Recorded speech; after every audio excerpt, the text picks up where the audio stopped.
Well, thanks for coming in. We wanted to bring you up to date about your mother's care. After her severe stroke, she's becoming much frailer. She's been finding it quite distressing when we put the feeding tubes down, and really she's pulling them out every couple of days or so now. Yeah, I can see she's becoming weaker.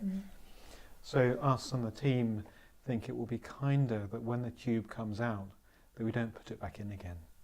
She would hate to be like this. I mean, a close friend of hers died of a stroke a few years ago, and she said she would never want to end up like this. It wouldn't be the way she'd want it.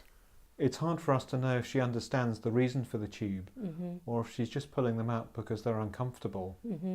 I think what would be really helpful for us to know would be what she'd want to do if she knew she was like this. The team are thinking we really shouldn't put the tubes back in again. Wouldn't she starve to death then? When people are very ill like your mother, they really don't have much appetite, so it's unlikely she'll feel hungry. I think we can still offer her small amounts of food and water, but it's difficult to know how well she can swallow this. Won't she feel thirsty? Well, what we can do to help stop her feeling thirsty is to keep her mouth moistened regularly.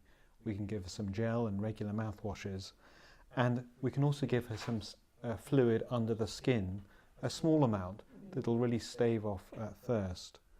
If we give her too much fluid when she seems to be dying, then that can lead to fluid building up into the lungs, and that itself can be uncomfortable. I just don't like the idea of her feeling thirsty. Well, I think it would be reasonable to give her some fluid under the skin, and we can monitor how she is. We could review at some point, and if that is either making her uncomfortable, or if she deteriorates, or she can't tolerate it, we might think about stopping it. Okay. We were wondering whether she'd expressed any preferences about where she would like to die. Well, actually, the nursing home contacted me a couple of days ago to see how she was getting on, and they said they were willing to take her back at any time. Do you think perhaps that she would want to die in a more familiar place where the staff around her know her well? But could they provide the care that she needs? I think they could certainly provide the care to make her comfortable. Most nursing homes now can provide the same level with a drip under the skin. We can certainly check with the nursing home and discuss with them what we call an anticipatory care plan. So that would take into account all of her future care needs and her own and your wishes. Okay, I think that would be okay. Yeah. Okay. Yes, so I agree with that plan. So what we'll do is agree to give her some fluids under the skin and offer a small amount of fluid, and then talk to her nursing home, and we'll take out the nasogastric tube, which might be making her feel uncomfortable. Yeah, how long do you think she's got? Well, would you like a tissue? Yeah. Well, it's always hard to say. A few weeks at the most. It could be a lot less, particularly if she develops an infection like pneumonia. If she did develop an infection like that, what we plan to do would be to keep her as comfortable as possible, rather than to give her any aggressive medical treatments. Okay. As somebody comes close to death, you may notice that their breathing changes, perhaps gets slower.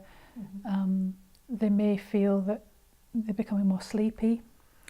Their skin colour may change, you may notice that as well. And this noise in their chest, although it sounds rattly, it's not distressing for the person. If these signs develop, you'll know that that's getting close to the time when she's going to die.